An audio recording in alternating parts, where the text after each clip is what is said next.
दोस्तों, स्वागत है साहित्य सहचर के इस नए यूट्यूब प्लेटफॉर्म पर।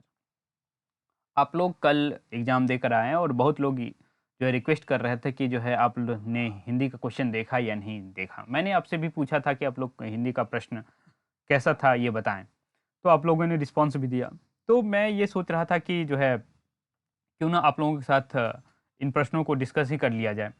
जिससे कि हमें जो है बहुत सारी चीज़ें आप लोगों का एग्ज़ाम कैसा गया, इससे अनुमान लगाया जा सकता है। आप लोग जब कमेंट करते हैं तो पता लगता है कि क्या चीज़ें हैं और हमारे जो ऑफ़लाइन या सीधे तौर पे हमसे जुड़े हुए हैं लोग, उनसे भी बात करके चीज़ें पता चलती है। लेकिन जो है आप लोगों का अब मुझे लग रहा है कि कमेंट बहुत महत्वपूर्ण हो गया है, क्योंकि आप इतने संख्या में मुझसे जुड़ गए हैं, तो मुझे लगता है कि जो है आप लोगों के जो मत मायने रखते हैं।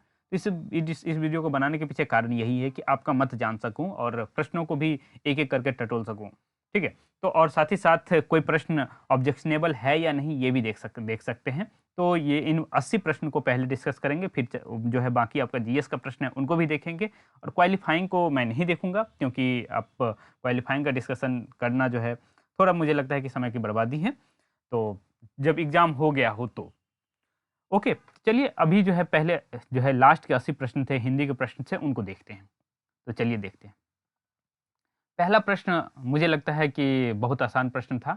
आप लोग को क्या प्रश्न लगा था बताइए? सिद्धों की बानियों की भाषा क्या थी? ठीक है, तो आप जब हिंदी साहित्य का इतिहास उल्टाएँगे, तो आपको जो है आदिकाल सेक्शन में ये चीज़ मिल जाएगा और जब शुक्ल जी सिद्धों और जो नाथों की बातचीत करते हैं, तो आदिकाल में आपको ये चीज़ मिल जाएगा और आप देखेंगे कि सिद्धों की वाणियों में वो संध्या भाषा का ज़िक्र करते हैं। ओके? तो ये इसका आंसर बी सही है। इसके बाद कहा जा रहा है कि इनमें से कौन आदिकाल के कवि हैं? ठीक है, आदिकाल के कवि कौन है बताओ? हाँ, हृदय राम है क्या? नावादास हैं क्या? प्राणचंद है क्या? ये सारे-सारे जो है आप भक्ति काल में पढ़ रहे होंगे। हाँ? और ज़्यादातर कवि राम भक्त शाखा के हैं। तो इसमें आप देखेंगे तो इसका एक भी आपसे पूछा जा रहा है आदिकाल, तो आदिकाल के एक भी कवि नहीं हुए, तो इस हिसाब से आपका जो है आंसर ई हो जाएगा। ओके, सारी चीज़ें आपको दिख रही है ना? ओके, हाँ। अब देखो, ये भी प्रश्न मुझे लगता है कि आसान था, क्योंकि जो है आकाशदीप कहानी के रचयिता कौन हैं? तो ये बहुत जनरल कहानी है, जो सामान्यतः कोर्स में लगाया गया रहता है, ठीक है? तो ये कहानी जयशंकर प्रसाद जी का है और आप लोग यदि अभी तक ये कहानी नहीं पढ़े हैं, तो ज़रूर पढ़िएगा। आपको जो है देशभक्ति क्या हो सकती है और जो है मातृभूमि से क्या प्रेम किस तरह से चीज़ें हो सकती है, वो सारी चीज़ें आपको इस कहानी में देखने को मिलेगी। ओके? उसके बाद जो है लॉर्ड कर्जन के शासन पर करारे आघात करने वाले लेखक कौन थे? ये बहुत ही महत्वपूर्ण प्रश्न है, ठीक? और इसमें देखेंगे जो है आप शिव शंभू के चिट्ठे जब पढ़ेंगे, क्या पढ़ेंगे? शिव शंभू के चिट्ठे। इसलिए मैंने अपने स्टूडेंट से कहा था कि आप जो है नेट का सिलेबस एक बार ज़रूर पढ़ के जाएँ। हाँ, मतलब एटलीस्ट ज़रूर देख के जाएँ, कम से कम। तो ये प्रश्न यदि मेरे सलाह को जो भी माने होंगे, ये प्रश्न सही करके आए होंगे। हाँ, बालमुकुंद गुप्त शिव शंभू के चिट्ठे में लॉर्ड कर्जन को ही संबोधित करते हुए सारी चीज़ें लिखते हैं। ओके, तो 74 का सी हो जाएगा। 75 नंबर में देखो, इनमें से सिद्ध कवियों कौन सर्वप्रथम माने जाते हैं? सिद्ध कवियों में से सर्वप्रथम कौन माने जाते हैं? तो सिद्धों में आप जानते हैं कि सबसे पहले किसको माना जाता है? तो सिद्धों में सबसे बड़े सरहप्पा हैं, तो 75 का सी हो जाएगा। उसके बाद जो है 76 नंबर में आप देखेंगे, 76 नंबर में 1 मिनट आगे चला गया। राम काव्य परंपरा के कवि कौन हैं? तो राम काव्य परंपरा के कवि आप बताइए कौन हैं? ठीक है? तो मैंने अभी ऐसे कहा था कि इसमें देखिए ज़्यादातर जो है ये प्रश्न जो था हृदय राम, प्राणचंद, नावादास। हाँ, जब बात कर रहे थे तो मैंने कहा था कि इसमें अधिकतर राम भक्त शाखा दिख रहे हैं, शाखा कवि दिख रहे हैं और यहाँ भी वही चीज़ है। ठीक है? तो ये प्राणचंद और तुलसीदास जो है ये राम भक्त शाखा के कवि हैं। ठीक है? तो ऑब्वियस सी बात है, एक से अधिक आंसर इसका हो जाएगा। मतलब 76 का आंसर डी हो जाएगा। ओके? ये डी हो जाएगा। तो ये सब प्रश्न जो है थोड़ा-सा भी जो साहित्य की तरफ से पढ़े होंगे, उनके लिए प्रश्न आसान था। ओके? अज्ञेय से विरचित कहानी है, ठीक है? तो गुंडा कहानी किसका है पता है? गुंडा कहानी जो है ये आप अभी हमने आपको बताया था, जयशंकर प्रसाद का आकाशदीप भी बताया था और जयशंकर प्रसाद के गुंडा कहानी किया गया था जब हम लोग एमए के दौरान इसका मंचन भी किए थे। ठीक है? गुंडा कहानी का हम लोग मंचन किए थे। ठीक है? तो ये जयशंकर प्रसाद जी का ये कहानी है, जिसका मंचन हम लोग नाटक के रूप में किए थे, तो कोई बड़ी बात नहीं है। हाँ, और बनारस का मज़ा लेना है तो आप गुंडा कहानी ज़रूर पढ़िएगा। ठीक है, ये विभदगा ही इसका आंसर होगा। आगे जी विभदगा कहानी लिखते हैं, ठीक है। ओके, तो ये आंसर जो है 77 का और बी हो जाएगा। विद्यापति के पिता का क्या नाम था? ठीक है, कमलापति, उमापति, रमापति, ठीक क्या कहा जाए, ठीक है, बहुत मज़ेदार जो है ऑप्शन बनाया है इन्होंने। तो खैर कोई बात नहीं, वास्तव में इनके पिता का नाम गणपति जी था, गणपति ठाकुर, ठीक है। तो मिथिला में जो ब्राह्मण होते हैं उनके आगे ठाकुर लगता है, तो जो है विद्यापति भी ब्राह्मण थे और ये इनके पिताजी का नाम गणपति ठाकुर था। ओके, तो ये हो जाएगा कौन सा आंसर हो जाएगा? ई। ओके, उसके बाद जो है ये बहुत मतलब एक तरह से देखा जाए तो हिंदी साहित्य पढ़ते हुए ये इस स्टेटमेंट से आप गुजरते हैं, बिल्कुल गुजरते हैं, ठीक है। और कहते हैं भारत दुर्दशा देखी न जाई, हाँ, रोभू सब मिलके आभू भारत भाई, हा हा भारत दुर्दशा दे। जब आप हमने बार बार आपको कहा था कि नेट का सिलेबस जरूर एक बार एटलीस्ट जो है उसकी पंक्तियों को देख लें या किताब के नाम ही देख करके चले जाएं, तो ये आपको उस समय वैसे भी देख करके, चूंकि नेट के सिलेबस में भारत दुर्दशा नाटक लगा हुआ है, ठीक है, तो जब भारत दुर्दशा नाटक लगा हुआ है तो एटलीस्ट भारत दुर्दशा आप देखते तो आंसर लगा के आ जाते भारतेंदु, और ये आपका आंसर सही होता, ठीक है। अब है जो है प्रतीकात्मक नाटक निम्न में से कौन है? ठीक है, तो विशाख, एक घूंट, चंद्रगुप्त, ये जो है ना सारे के सारे एक तरह से कहा जाए तो प्रतीकात्मक नाटक हैं। ओके, और इसको आप जो है यहाँ से देख सकते हैं। एक चीज़ देखिए, एक रेफरेंस मैं आपके लिए लगा दिया हूँ। ये देखिए, प्रसाद की परंपरा में जयशंकर प्रसाद, मतलब प्रतीक नाटकों की परंपरा में जयशंकर प्रसाद का कामना, तो ये कामना नाटक की बातचीत हो रही है। और इसमें कामना में जो है आप जब इंग्लिश का एक नाटक पढ़ेंगे मैकबेथ, वहाँ भी आपको कामना की चीज़ें किस तरह से दिखती है वो भी प्रतीक के फॉर्म में दिखते हैं। आप लोग यदि जो है, चूँकि मेरा इस तरह से रहा है कि हिंदी, इंग्लिश, फिलॉसफी और गणित, कंप्यूटर सारे से वास्ता रहा है, तो मुझे इस तरह की चीज़ें अच्छे से पता है। और हिंदी से मैं खुद जेआरएफ हूँ, पीएचडी कर रहा हूँ, तो इस तरह की बातचीत है। तो आप देखिए क्या कहते हैं, कामना को आप देख सकते हैं। और जैसे चंद्रगुप्त की बातचीत हो रही है, तो चंद्रगुप्त प्रसाद जी से पूछा भी गया था कि आप चंद्रगुप्त नाटक क्यों लिख रहे हैं, इतिहास के पन्ने को, इतिहास के गरे मुर्दे को क्यों उखाड़ रहे हैं? तो वास्तव में जब आप जानते हैं कि जो है प्रेमचंद के जो है कहानी संग्रह सोजे वतन को जब्त कर लिया गया था, उसके बाद जो है प्रसाद जी सोचे कि हम डायरेक्ट अंग्रेजों पर प्रहार करेंगे तो मेरा भी यही हर्ष होने वाला है। तो उन्होंने जो है प्रतीक के फॉर्म में चंद्रगुप्त जैसे कैरेक्टर उठाए, विशाख जैसे कैरेक्टर उठाए और जो है नाटकों की रचना की। तो ये बात रही है, इसलिए वो प्रतीक नाटक के रूप में जाने जाएँगे। ओके, तो इसलिए इसका जो आंसर हो जाएगा वो जो है, मैं आपको रेफ़रेंस इसीलिए देता हूँ कि आप भी जो है थोड़ा पढ़ें, लिखें, समझें, ठीक है? क्योंकि आप लोग बहुत बड़ी ज़िम्मेदारी का निर्वहन करने जा रहे हैं। शिक्षक बनना बहुत जो है गौरव की बात है और बहुत बड़ी ज़िम्मेदारी की बात है। इसलिए आप लोग पढ़ते लिखते रहेंगे तो ज़्यादा अच्छा लगेगा मुझे। ओके? तो आप ये देख पा रहे हैं हम। ओके? तो इसका जो आंसर है 80 का जो आंसर हो जाएगा, आपका क्या हो जाएगा? ई। ओके? तो 80 का ई लगाएँगे आप लोग। उसके बाद ये मतलब मुझे लगता है कि बहुत आसान प्रश्न था, ठीक है? कि निम्न में से कौन मिर्ज़ा जो है राजा जय सिंह के आश्रय में रहने वाले कवि थे? तो ये बहुत ही आसान प्रश्न था, तो ये जो है बिहारी आंसर हो जाएगा इसका। तो कि कुछ प्रश्न जो है जैसे आप लोग प्रतीकात्मक नाटक पूछ दिया होगा, तो बहुत लोग जो है अलग-अलग नाटक लगा के आ गए होंगे, मुझे उम्मीद है। लेकिन ये प्रश्न नहीं गलत होना चाहिए था, यदि आपका गलत है तो फिर बहुत बड़ी गलती की है आपने। जगनीक किस काल के कवि हैं बताइए? जगनीक जो है यदि आप हिंदी साहित्य का इतिहास पढ़ते हैं और पहले चैप्टर में पढ़ते हैं, आपको जगनीक आपको आराम से मिल जाएगा। और जगनीक जो है एक तरह से कहा जाए परमाल रासो जी, परमाल रासो जगनीक ही लिखते हैं, ओके? और एक तरह से जो है आल्हा खंड जो आप लोग पढ़ते हैं, वो जगनीक का रचित ही है, ओके? तो ये आदिकाल का जो है आदिकाल के कवि हैं कौन? जगनीक। तो 82 का सी हो जाएगा, ओके? उसके बाद जो है हम लोग 83 की तरफ चलते हैं। ये भी मुझे जो है हिंदी साहित्य थोड़ा-सा भी जो जानते होंगे, और इस प्रश्न को मुझे नहीं लगता है किसी को गलती करना चाहिए और इसे आपको गाते रहना चाहिए। बीती बिहागरी जागरी, अम्बट पनघट में डुबो रही तारा घटूसा नागरी। वास्तव में ये जागरण की कविता है, ठीक है? आप लोग चाहते हैं कि आप हमसे जुड़ें और इस तरह की बातचीत हो जहाँ मतलब प्रश्नों को हम इस लेवल से एक्सप्लेन करें कि आप अभी तो चूँकि समय कम है, आपको 80 प्रश्न डिस्कस करने हैं। अब मैं सिर्फ़ जब जयशंकर प्रसाद का ही बात करूँ या भरतेंदु की बातचीत करूँ या फिर जो है नाटकों में बातचीत करना शुरू करूँ, चूँकि मेरा रिसर्च नाटकों पे ही है। तो जो है नाटकों पे बातचीत बहुत अच्छे से कर सकता हूँ या फिर कविताओं पे बात कर सकता हूँ। तो आप लोग मुझसे चाहें तो जुड़ सकते हैं और अच्छे खासे जो है आप चाहें हिंदी से संपर्क बनाए रखना चाहते हैं तो आप जुड़िए, बिल्कुल जुड़िए। और मैं कई बार लाइव सेशन करने का सोचता हूँ, लेकिन आप लोग जुड़े रहेंगे तब मुझे लाइव करने में बहुत अच्छा लगेगा कि आप प्रश्न पूछेंगे और मुझे अच्छा लगेगा। तो बीती विभागरी जागरी अंबर पंघट में डुबो रही ताराघट उषा नागरी। तो ये जो है इसके रचयिता कौन है? तो इससे आपसे आपको पूछा जा रहा है इसके रचयिता कौन है? और ये मतलब सामान्य सा प्रश्न है, शायद आप जानते होंगे। उस काल के कवि जो हैं उनमें से खोजिए कौन है और आपको ये मिल जाएँगे। ठीक है? जयशंकर प्रसाद जी। तो इन्हीं की रचना है ये।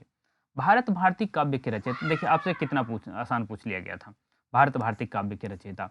तो इसमें जो है हरिओ जी, बख्शी जी, मुकुटधर पांडे ये सारे के सारे ऑप्शन नहीं है और 84 का जो आंसर है क्या हो जाएगा? ई हो जाएगा।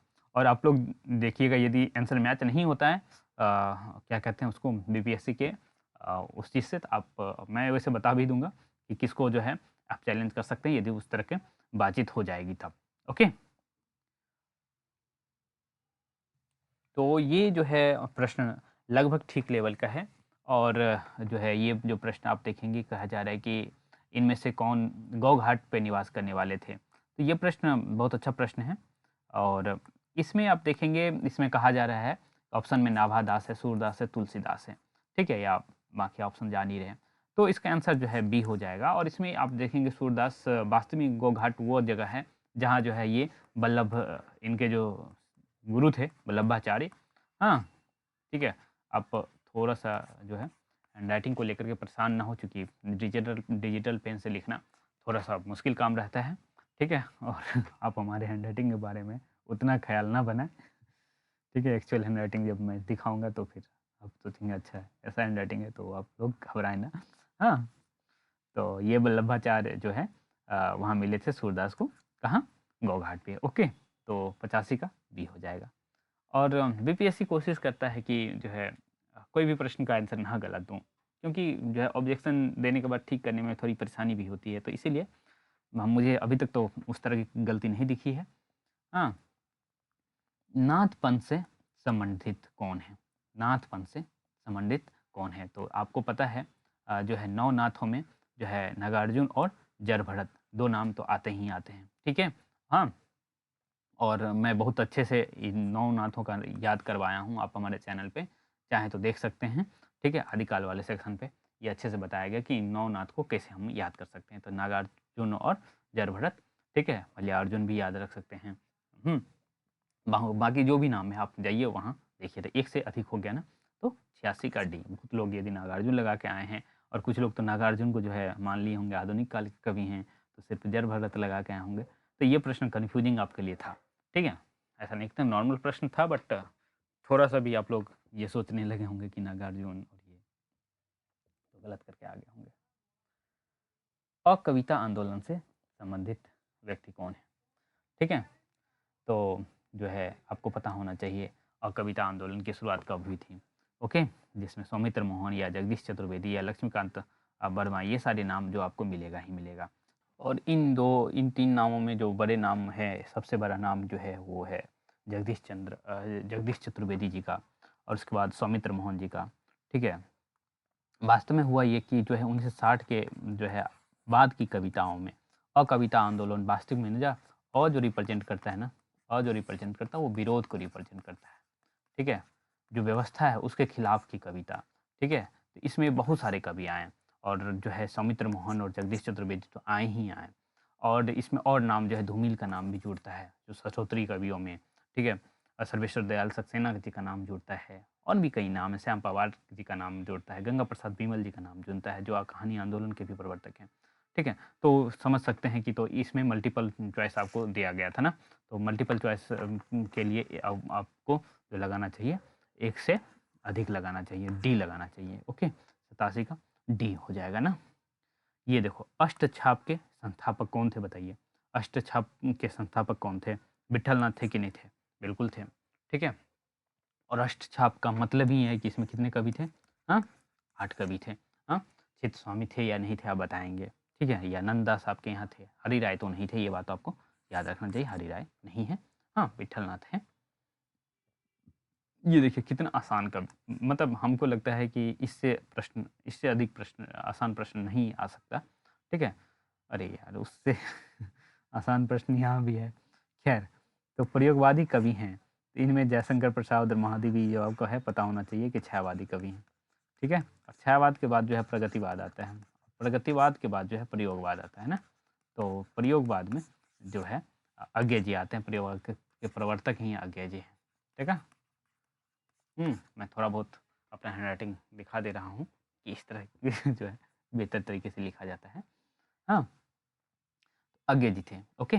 फनीश्वर मतलब अब क्या बताऊँ, मैं सोच रहा था कि ये प्रश्न आसान है, लेकिन इससे आसान प्रश्न ये भी है।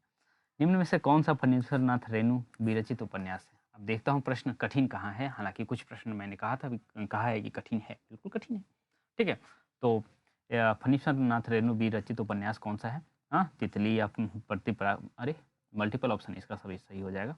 हाँ, एक से अधिक क्योंकि जो है मैला आँचल तो हैं ही हैं और हाँ, देखिए ये प्रश्न जो है आप लो ऑप्शन इस तरह से बना के दिया गया कि ये कठिन प्रश्न हो गया आपके लिए, ठीक है? क्योंकि यदि सिर्फ़ मैला आँचल रहता तो आप जो है लगा के आ जाते। तितली मान लीजिए आपको पता हो ना हो, लेकिन कथा आपको पता होना चाहिए कि उनका रचना है, ठीक है?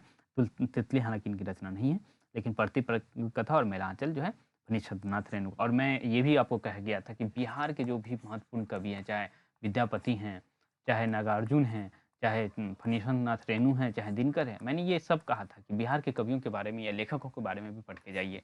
तो यदि आपको लगता है कि मुझसे जुड़ना चाहिए इन सारी इन्फॉर्मेशन क्योंकि मेरे पास जो है अम, अब शिक्षक भर्ती परीक्षा के कई जो है क्वेश्चंस बैंक पड़े हुए हैं और सारे क्वेश्चन से गुजरा प्रोफेसर से संबंधित और खुद मैं जेआरएफ हूँ और प्रश्नों को पढ़ाते रहता हूँ बच्चों को, ठीक है? तो मेरे पास एक तरह से किस एग्ज़ाम का क्या व्यू होना चाहिए, कहाँ से प्रश्न आ सकते हैं, ये सारी चीज़ पता लगते रहता है मुझे, ठीक है? और क्या मैं खुद प्रश्न बनाता हूँ तो एक तरह से चीज़ें जो है अपने एक्सपीरियंस के रेंज में रहता है।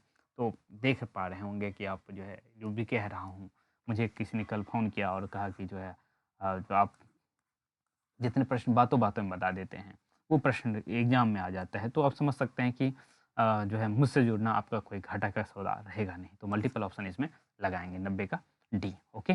मैं ज़्यादा अपनी तारीफ़ ना करूँ। अब देखो ये जो है आप 91 से 100 तक जो है आपको गद्यांश दिया गया है, तो इसका डिस्कशन मैं नहीं करूँगा, ठीक है? क्योंकि ये आप लोग देख सकते हैं ना, ओके?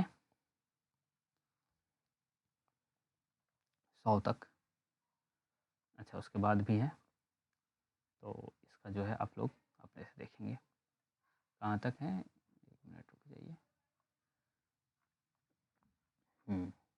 10 इधर ही है, मतलब 20 प्रश्न जो है गद्यांश से ले लिया गया था, तब तो एक तरह से देखा जाए तो क्वेश्चन हिंदी का यदि 20 प्रश्न लिया गया है, हाँ, तो मतलब वाक़ई सोचने वाली बात है। तो 71 से 90 तक मैं जो देखा था, वो साहित्य से लिया गया था। 71 से 90 20 प्रश्न इधर थे, 20 प्रश्न आपके गद्यांश से लिया गया 1 से 10 तक, ठीक है? 20 प्रश्न गद्यांश से लिया गया। ओके, आगे देखते हैं क्या चलता है, ठीक? तो गद्यांश में आप लोग गलत तो नहीं करके आ गए हैं। गद्यांश में आपको गलत नहीं करना था।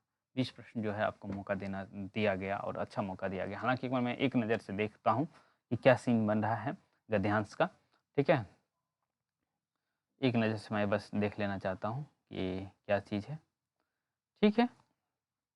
कोई बात नहीं, आप लोग करके आए होंगे और मुझे उम्मीद है कि आप अच्छा ही किए होंगे, ठीक? तो चलो हम जो है 11 के अब देखो यहाँ से जो है शुरू होता है व्याकरण सेक्शन एक तरह से हमको लग रहा है ये पूछना शुरू कर दिए हैं व्याकरण ही है, ठीक है? व्याकरण ही यदि पूछा गया है क्या सारा व्याकरण ही है? व्याकरण है, तो बताइए आपका एक्सपीरियंस कैसा है फिर? क्योंकि ये व्याकरण सेक्शन है, तो व्याकरण सेक्शन किसी के लिए आसान होता है, किसी के लिए भारी होता है। हाँ, और चूँकि व्याकरण पे उतना ज़्यादा जो चीज़ें आपको याद करने का ही सेक्शन रहता है, तो मुझे लगता है कि इसका भी डिस्कशन नहीं करना चाहिए, बट मैं एक बार क्वेश्चंस आपके लिए देख पा रहा हूँ, दिखा दे रहा हूँ। तो या फिर ये संप्रदाय, जैसे देखो कारक ये पूछा गया है, तो इसमें जो है संप्रदान कारक के चिन्ह आपसे पूछा जा रहा है, तो क्या हो सकता है? ठीक है, तो संप्रदान कारक के चिन्ह आपको क्या हो सकता है बताओ? हाँ, उसने वो घर से बाहर आया, उसने लड़के को बुलाया, उसने लड़के को मिठाई दे, कर्ता ने कर्म को करण से संप्रदान को के लिए। हाँ, तो जैसे ही आप को देख रहे हो, ठीक है? हाँ, तो ये अब यहाँ को का दूसरा कुछ मतलब है, ठीक है? तो ये है सी हो जाएगा, ठीक। बहुत लोग यदि बी लगा, देखिए क्वेश्चन फ्रेम करने वाला कितना जो है चालाक है, तो ऐसा नहीं कि जो है प्रश्न व्याकरण से पूछेंगे तो ये प्रश्न आसान ही है, नहीं, ऐसी बात नहीं है, ठीक है। तो आप लोग जो है अव्ययी भाव समास का उदाहरण है ये प्रश्न, यदि थोड़ा सा भी अव्ययी समास पढ़े होंगे तो आप ये कर पाएंगे, ठीक है। और जो है एक तरह से इसका मल्टीपल आंसर सही हो जाएगा।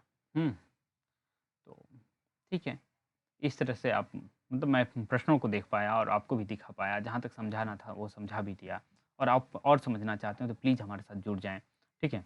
और लगातार हमारे वीडियो आते रहेंगे, ठीक है? हिंदी साहित्य से संबंधित, और यदि आप जो है मैथ्स में इंटरेस्टेड हैं, चूँकि मुझे मैथ्स का कम से कम टीचिंग का एक्सपीरियंस 5 ईयर का है, उससे अधिक का भी मैं कह दूँ यदि जूनियर सेक्शन को पढ़ाना हो, अभी सीनियर सेक्शन को जो है अमेरिकन स्टूडेंट्स को पढ़ाता हूँ मैथ्स, ठीक है?